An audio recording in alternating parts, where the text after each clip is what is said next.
Nah, konsep yang Wenger sebutkan bahwa komunitas praktis itu secara aktivitas dan tujuannya adalah kurang lebih eh, sekelompok individu yang memiliki semangat dan kegelisahan yang sama tentang praktik yang mereka lakukan dan ingin melakukannya dengan lebih baik. Nah, salah satu tujuannya ingin ada upaya peningkatan, improvement ya, supaya lebih baik dan dilakukan secara rutin ya, dengan berinteraksi secara rutin. Nah, itu komunitas praktisi. Jadi ada persoalan, ada sebuah inovasi yang dibagikan, yang sudah dipraktekkan oleh salah seorang guru, oleh seorang kita gitu ya, lalu dibagikan kepada yang lain, didiskusikan dan dibuatkan apa namanya strategi untuk lebih baiknya dengan masukan-masukan dari yang lain. Kira-kira strategi lebih baiknya harus seperti apa begitu ya. Nah tujuannya ini sudah pernah kita bahas juga ya di Lokakarya. Cuma waktu itu memang yang hadir perwakilan ya, tidak hadir semua di Lokakarya sekitar bulan Desember atau November ini ya. Yang pertama ada edukasi antara anggota komunitas praktisi atau di antara sesama guru, ada edukasi tentang praktik baik, ada ilmu baru yang diajarkan dari salah satu di antara kita. Lalu yang kedua, saling memberi dukungan. Bisa jadi ada satu praktik yang oleh guru yang lain itu sulit gitu ya. Ada guru yang kesulitan melakukan praktik itu. Nah, dengan komunitas praktisi yang tidak punya kesulitan atau punya kemampuan di situ bisa berbagi ya, saling mendukung. Yang ketiga akan mendampingi anggota komunitas praktisi untuk mempertahankan pembelajaran yang baik ya. Yang keempatnya mendorong setiap guru berbagi praktik baiknya. Jadi kalau di sini kita ada 7 atau 8 guru, setiap orang punya keunggulan masing-masing satu saja misalnya ya, punya satu praktik baik, maka kita kalau saling berbagi, yang tadinya hanya punya satu jadi punya 8. Tapi kalau tidak ada praktik baik, ya kita hanya punya satu keunggulan. Nah itu jadi manfaat dari saling berbagi praktik baik. Kita akan dapat pengetahuan baru atau keterampilan baru. Lalu yang berikutnya yang terakhir mengintegrasikan pembelajaran didapat dengan tugas pengajar sehari-hari. Sehingga diharapkan nanti dari proses saling berbagi praktik ini akan ada peningkatan praktek mengajar kita, setiap kita di kelas gitu ya. Setiap guru yang hadir di komunitas praktisi akan meningkat karena output utama dari komunitas praktisi adalah adanya praktik baru yang dilakukan oleh guru yang lain. Misalnya hari ini siapa nih? Misalnya apakah Bu Susi atau Pak Asep atau yang lainnya berbagi praktik baik A misalnya, lalu dipraktikkan oleh yang lain. Maka pengetahuan yang kita dapat di sesi ini jadi praktik nyata yang dilakukan oleh kita semua. Maka nanti salah satu output berbagi rencana praktekkan gitu ya. Ini seperti biasa ya, kesepakatan dalam sesi online kita. Lalu dalam setiap kali komunitas praktisi harus ada petugas. Ya, sudah berganti belum belajarnya? Yang petugas sudah ya. Jadi setiap komunitas praktisi ada petugasnya. Petugasnya apa aja? Nah, minimal 5 ini. Pertama koordinator. Koordinator ini yang bertanggung jawab atas pelaksanaan komunitas praktisi di sekolah kita. Sebaiknya memang ada satu orang yang ditunjuk nanti ya oleh kepala sekolah menjadi koordinator. Ya, koordinator dari komunitas praktisi.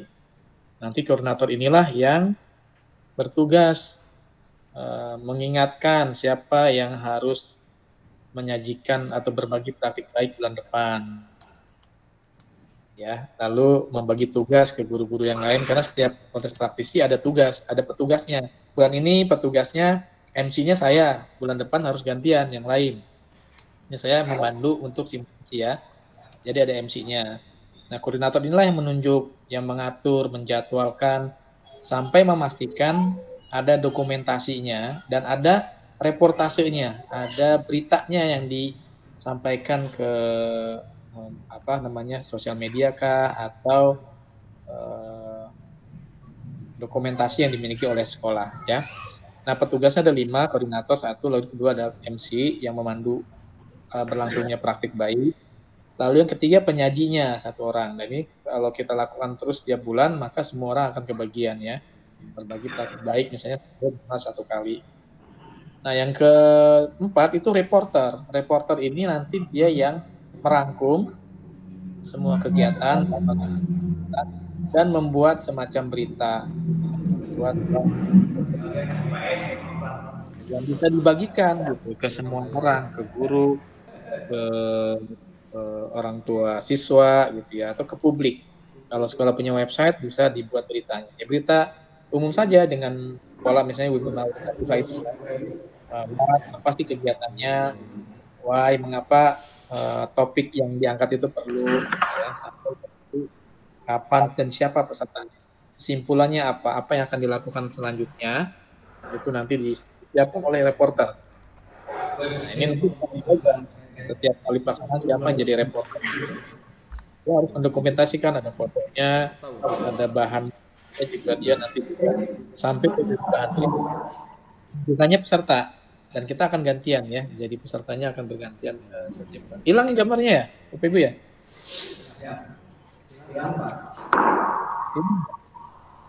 Bentar, kok jadi hilang ini? Petugas tadi ya 5. Nah sekarang sepakat aja dulu petugasnya buat simulasi ini siapa? Bagi-bagi. MC saya nggak apa-apa, saya MC dulu nih, Mbak Ketek.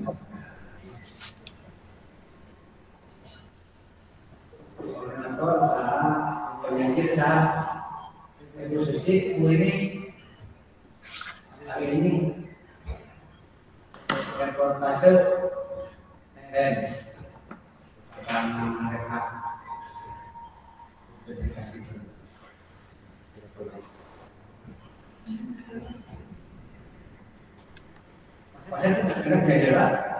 Langkung bebas.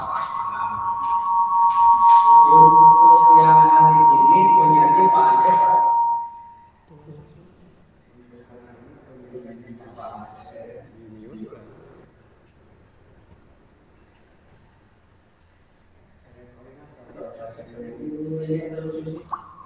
Jadi gimana Pak? Siapa yang penanggung jawab? Siapa yang menyajikan hari ini? Jadi hari ini Pak Asep, Pak. Penyanyi Pak Asep. Ini nggak apa-apa, kita kan masih simulasi, yang ada aja mas. Nggak harus sempurna, tapi kita simulasi supaya nanti bulan-bulan berikutnya sudah kebayang, sudah tahu.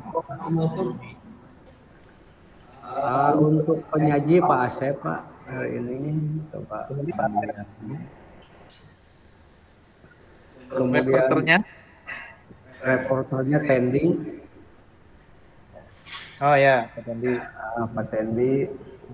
Yang lain peserta berarti ya? Yang lain peserta. Kemudian koordinatornya saya tugaskan Ibu Rini saja kelas 1. Oh ya, baik. Koordinator. Ini nanti sebenarnya koordinator bisa 1 semester, 1 tahun gitu ya. Oh gitu ya, iya. Jadi nanti bisa disepakati lagi aja. Jadi yang bertanggung jawab atas komunitas ini komandannya, komunitas praktisi di SDPARE siapa nanti. Oh iya. Ya. Siap. Nah, secara selanjutnya ya, kita simulasi singkat. Susunan acaranya seperti ini. Pertama nanti pembukaan, saya buka, mulai MC 5 menit, lalu kedua kasih petugas, memastikan petugas sudah hadir semua kayak tadi ya. MC sudah ada, reporter yang nyatet, mendokumentasikan sudah ada, lalu penyaji sudah ada siap ya, Pak Asep. Tadi reporternya Pak Tendi, yang lainnya peserta sudah lengkap misalnya. Lalu yang ketiga, nanti presentasi dari penyaji 15 menit. Yang keempat, setelah presentasi, kita semua memberikan feedback, memberikan komentar atas praktik baik yang dilakukan oleh penyaji. Dalam hal ini, hari ini berarti kita akan ngasih tanggapan atas praktik baiknya Pak Asep. Itu ya, 15 menit. Setelah itu diskusi kelompok yang nomor 5 ya. Diskusi improvement. Jadi kita akan masuk ke kelompok, mungkin dibaginya 2 kelompok saja. masing-masing kelompok akan berdiskusi apa yang perlu ditingkatkan lagi dari praktiknya Pak Asep, gitu ya. Kira-kira apa yang masih bisa ditingkatkan dari praktiknya Pak Asep itu? Diskusikan di setiap kelompok. Apa yang perlu ditingkatkan? Atau yang kedua, nanti ada 2 pertanyaan di sini diskusikannya, singkat ya. Kalau nanti saya akan mempraktekkan teknik ini atau apa yang sudah dibagikan oleh Pak Asep, apa yang akan saya lakukan secara berbeda? Ya, kira-kira apa yang bisa dilakukan secara berbeda sebagai bentuk inovasi gitu ya, usulan inovasinya apa? Hanya 2 itu didiskusikan di agenda nomor 5. Setelah itu presentasi setiap kelompok. Nah, ini durasinya untuk diskusi kita di hasil presentasi ini 10 menit.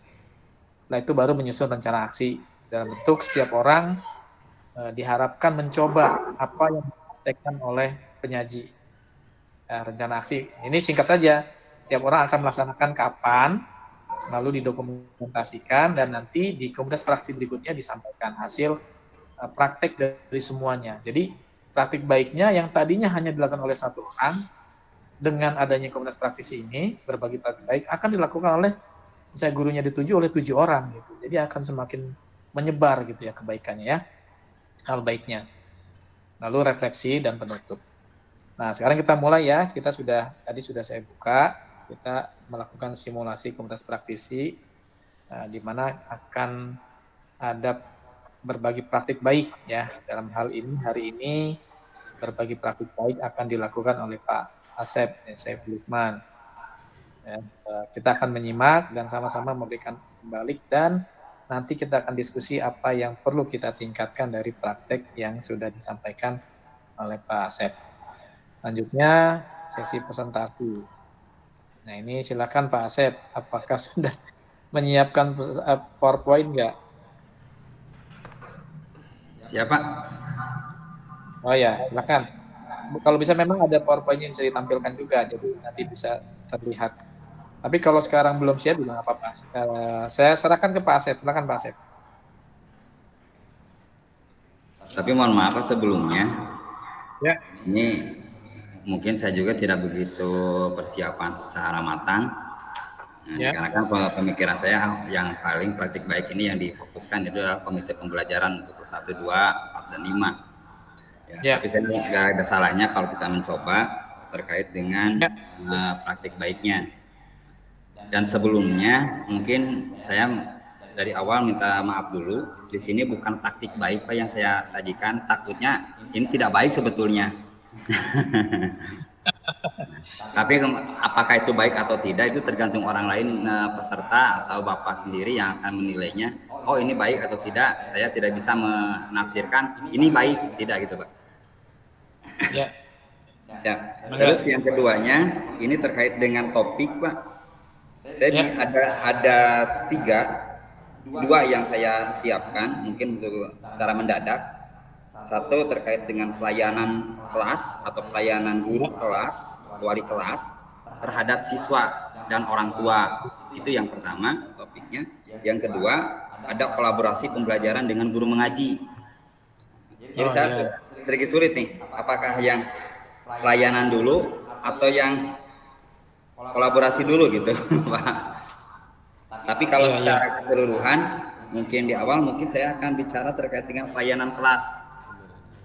Ya Pak, saran saya kita coba bahas satu, pilih salah satu dulu ya.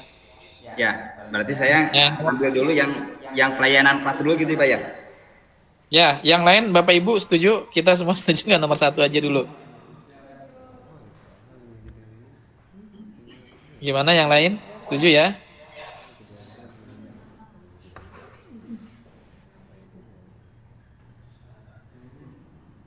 Oke Pak, bentar.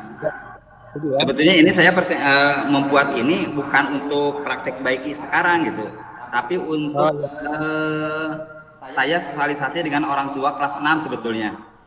Tapi nggak ada salahnya kalau saya dicoba dengan di sini gitu Pak. Silakan ya, nggak apa-apa Pak.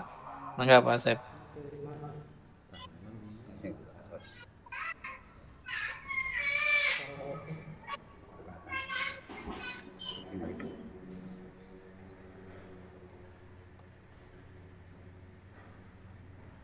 Ini bentuk pelayanan satu ada laporan kegiatan pembelajaran untuk dari semester 1. Ya. Ya. Terus dilanjut aja Pak. Ini kegiatan pembelajaran kelas 6. Awal pembelajaran sebetulnya sudah kemarin kalau nggak salah saya sampaikan. Ya. Awal pembelajaran ini landasan dasarnya Pak terkait dengan pelayanan.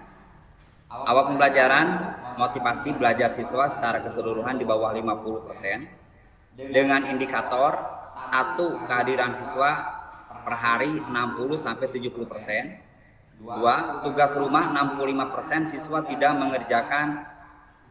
3 lingkungan kelas sangat tidak rapi. Itu dasar dari kegiatan saya yang lakukan. Yang kedua, disiplin dan pembiasaan siswa masih acuh. Yang ketiganya, rendahnya pendidikan agama, baik itu hafalan, rukun Islam, rukun iman, dan doa sehari-hari, dan surat-surat pendek. Terus ada banyaknya laporan dari orang tua siswa atau tokoh masyarakat di daerah terkait siswa-siswi di lingkungannya. Yang terakhir, rendahnya literasi dan numerasi sehingga ada penurunan materi belajar siswa. Jadi di kelas 6 pernah terjadi mundur dulu pembelajaran sampai saya mentok di kelas 3. Di kelas 3 dulu saya pelajarkan dulu yang pelajaran kelas 3 sampai maju sehingga sampailah ke kelas 6. Terus pertengahan semesternya Pak, ini yang saya teliti, yang saya coba untuk meningkatkan pelayanan saya. Saya melakukan selaku wali kelas mencoba untuk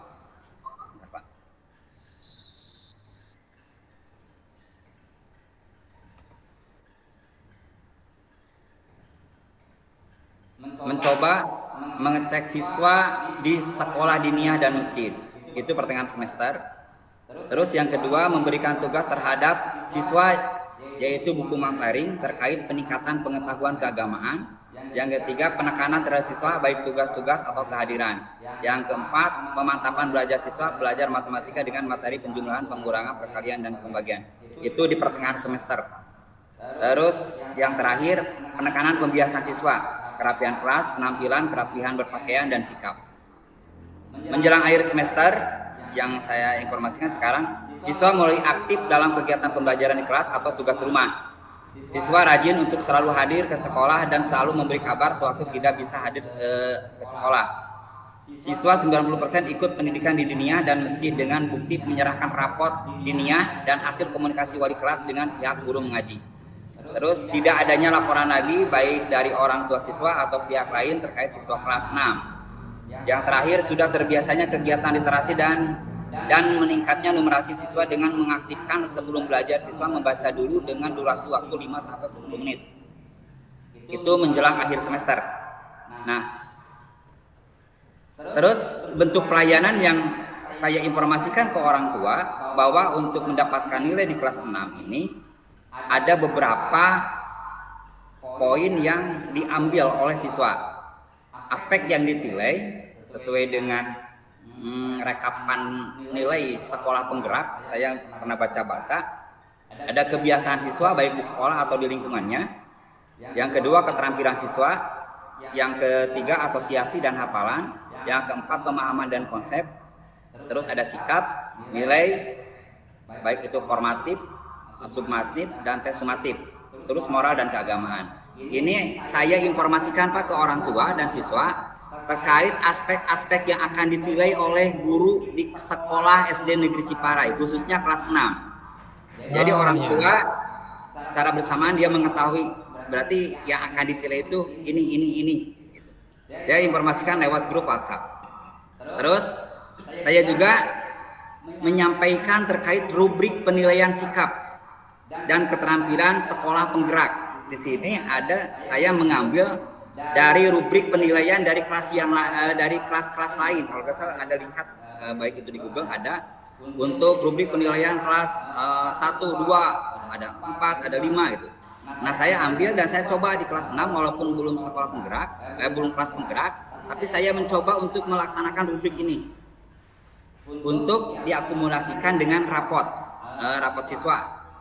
Jadi siswa tidak otomatis mendapatkan nilai dari hasil ujian saja. Jadi orang tua sekarang tahu, oh berarti sekolah kita itu nilainya ada penilaian keterampilan, ada penilaian juga sikap. Nah, orang tua sekarang sudah begitu tahu terkait dengan nilai yang akan diperoleh oleh siswa. Terus persiapan awal pembelajaran dan hasil analisis pembelajaran di kelas 6 semester 2. Ini mungkin tidak perlu, Pak. Nah, langkah pertama saya membagikan kuesioner, Pak. Ini langkah pertama di semester 1 untuk mengaktualisasikan permasalahan di semester 1, dan saya mencoba membuat terobosan dengan membagikan kuesioner di awal semester 2. Tujuannya satu, untuk mencari informasi baru terkait aktivitas siswa di luar sekolah. Yang kedua, mencari tahu bagaimana belajar siswa di luar sekolah. Yang ketiga, mencari tahu mengenai keberadaan keluarganya, mulai siswa tinggal bersama siapa saja yang tinggal bersama siswa, berapa uang jajan siswa per hari, dan apakah siswa memiliki HP sendiri atau tidak. Terus yang terakhir, menggali informasi siswa terkait curhatan masing-masing yang sekiranya mau disampaikan kepada guru, mulai mau seperti apa belajar di sekolah, keluhan siswa baik itu penyakit, keluhan di lingkungan sekolah atau di keluarga. Ini terkait beberapa aspek, apakah ada bullying di sekolahkah, apakah ada pencemoohan atau kekerasan seksual di lingkungan keluarganya atau tidak. Jadi kita gali informasi ini. Terus langkah kedua, selain membagikan kuesioner, langkah keduanya, nah, ini Pak, ini bentuk kuesioner yang saya bagikan. Ya. Ada nama, alamat di sini. Siswa untuk mengerjakan ini tidak ada unsur nilai untuk siswa, tidak. Ini hanya sebatas untuk penggalian informasi guru terhadap siswa. Terus langkah kedua, saya memberikan kesempatan kepada orang tua siswa untuk menyampaikan saran atau kritik terhadap saya selaku guru sekaligus wali kelas. Ingat, kalau kita bicara di sekolah penggerak, Pak, begitu berat tantangannya, apalagi dengan munculnya ada proyek profil pelajar Pancasila, ada penanaman karakter ini itu, sehingga saya juga ada sedikit minder sedikit, sehingga saya berasumsi seandainya saya tidak diterima oleh orang tua dan seandainya saya dianggap tidak pas untuk mengajar di kelas 6, kenapa tidak saya harus memakan gitu, Pak. Saya mencoba dengan mengirimkan WhatsApp ke grup orang tua dengan kata-kata seperti ini, Pak, ya, saya dikirim ke grup. Assalamualaikum Bapak Ibu, murang kali kelas 6 kange bahan evaluasi pribados salaku wali kelas 6. Mangga Bapak miwah Ibu kange masihan saran atau napi kritik ka pribados dina ngajalinkeun tugas selaku guru sinareng wali kelas 6. Mangga murang kali dicek diajarna di sekolah seperti kumaha, tarusin ka murang kali kumaha pribados di sekolah. Insya Allah abdi napi saran kritik. Alhamdulillah ada beberapa yang masuk, baik itu lewat grup. Kebetulan saya juga menginformasikan pilih alim dina grup biasa dijaprikeun. Dan aya anu ngajapri, Pak, langsung pribadi WhatsApp. Ada juga yang di grup. Itu alhamdulillah.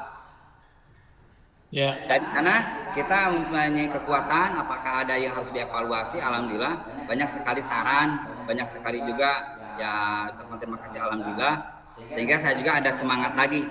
Oh, berarti saya walaupun ini hanya sebatas lewat WhatsApp, tidak secara langsung ketemu, tapi ini ada spirit baru bagi saya sewaktu saya mengelontarkan masalah terhadap orang tua untuk menilai saya selaku guru kelasnya.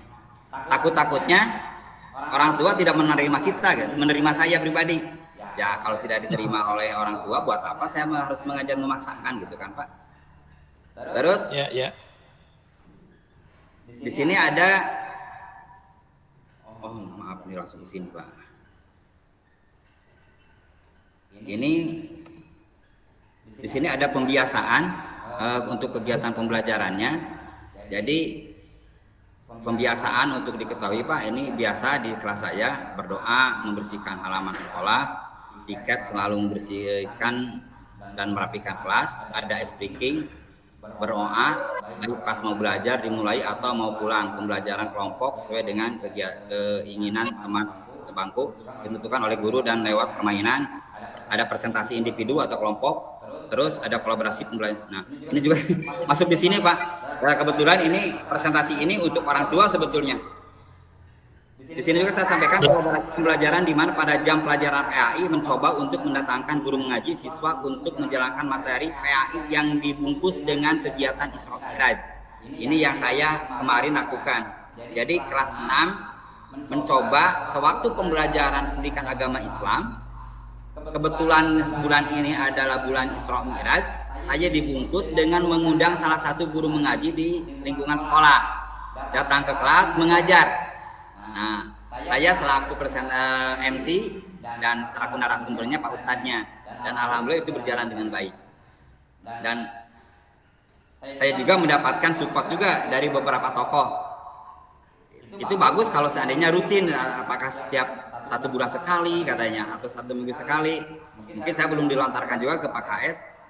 Dari hasil kegiatan saya kemarin ada kolaborasi dengan guru ngaji di lingkungan.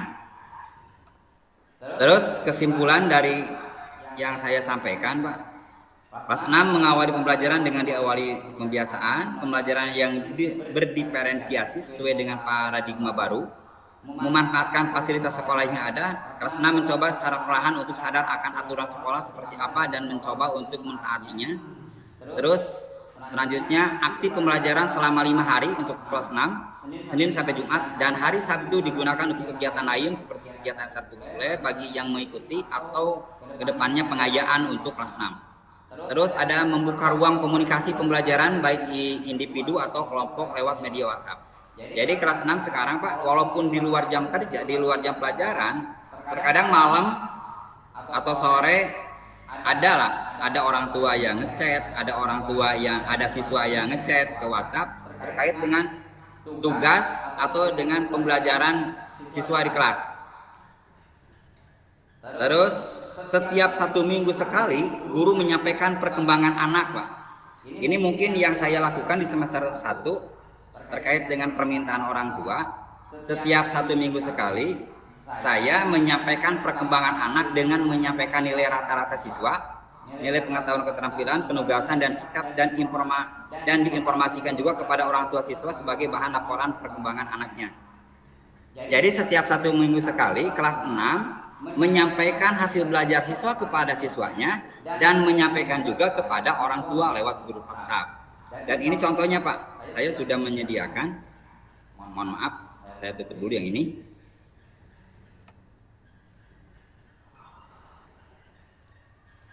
Oke.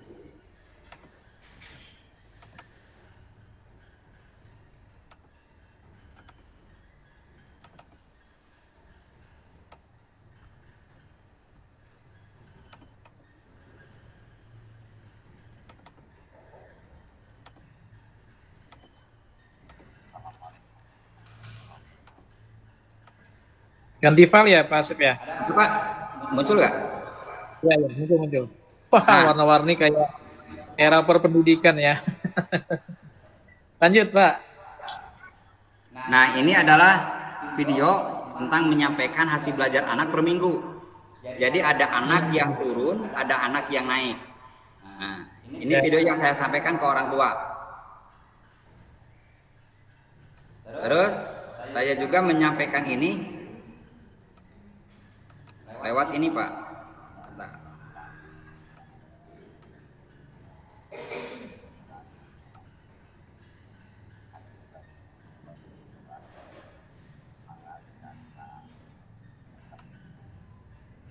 Nah, ini saya sampaikan kepada grup WhatsApp. Ini pada tanggal 7 Februari 2023, rekap perkembangan belajar siswa dari awal semester 2 yang diambil dari rata-rata nilai hasil belajar. Nah, ini bentuk yang saya lontarkan ke orang tua untuk diketahui.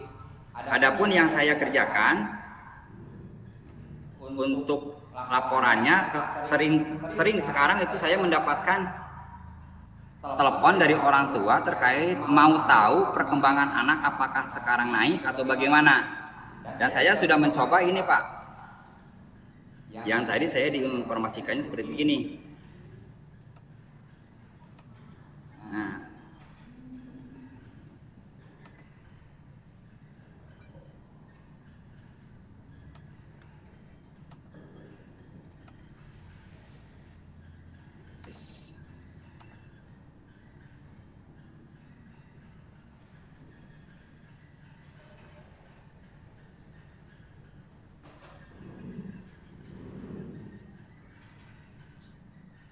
Nah, ya ini peringkat Pak, dari awal, dari yang tertinggi sampai yang terendah. Jadi kita bisa mengetahui, contoh di sini Siti Salwa, ini peringkat pertama, dan kemarin itu ada di peringkat kedua, berarti sekarang naik. Nurianti sekarang turun jadi kedua, Dianova masih tetap, Ainun masih tetap, Sylvia turun, tapi naik ke atas, Iren masih tetap, Lutfia naik, Risma turun. Nah, jadi perkembangan anak naik turunnya itu saya per minggu itu dilaporkan langsung ke orang tua, sehingga orang tua bisa mengontrol terkait dengan kegiatan pembelajaran anak di sekolah.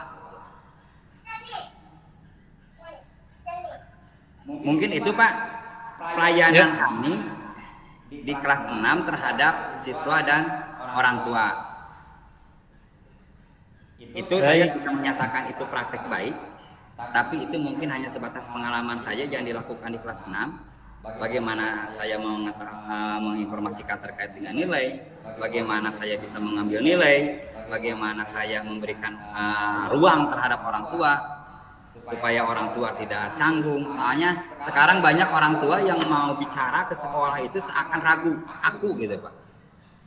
Jadi seakan tertekan, jadi merasa minder lah. Nah, saya kelas 6 mencoba seluas-luas, mau baik mau tidak, demi kepentingan anak, kenapa tidak kalau saya untuk menerima saran atau kritikan sepedas apapun dari orang tua siswa. Dan alhamdulillah saya bisa berjalan, dan ternyata itu bukan hal negatif, tapi ada spirit baru terhadap saya untuk betul-betul mengajar di kelas. Itu Pak. Adapun kalau kebetulan masih ada waktu, habis Pak? Habis, ya Pak, cukup.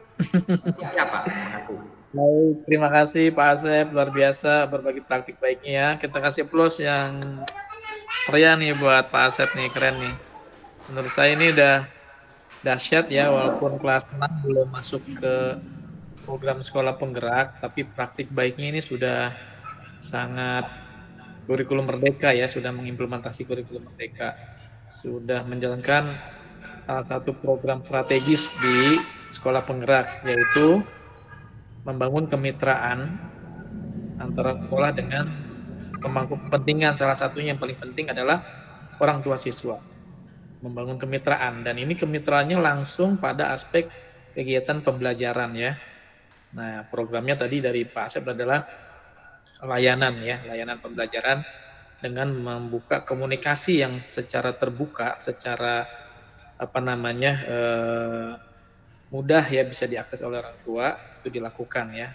Bahkan mempersilahkan juga orang tua memberikan masukan terkait dengan apa yang mungkin menjadi kendala gitu ya. Jadi bagus sekali ini praktik baiknya, dan ini praktik baik penting dalam sekolah penggerak, yaitu membangun kemitraan. Bahwa prinsip yang ingin didorong di kurikulum merdeka adalah gotong royong. Yang menentukan keberhasilan pembelajaran seorang anak di kelas itu bukan hanya guru, tapi juga aspek yang terjadi di luar kelas tadi ya, ada sekolah, ada orang tua, ada tadi ya tokoh agama, ustadz ya, ketika dia ikut kegiatan diniyah dan seterusnya. Dan ini sudah terrangkum dari program yang dilakukan oleh Pak Asep.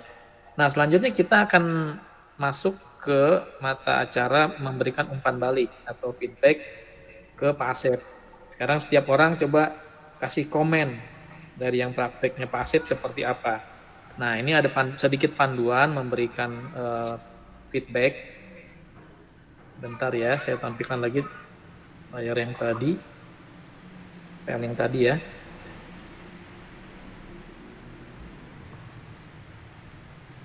Bentar.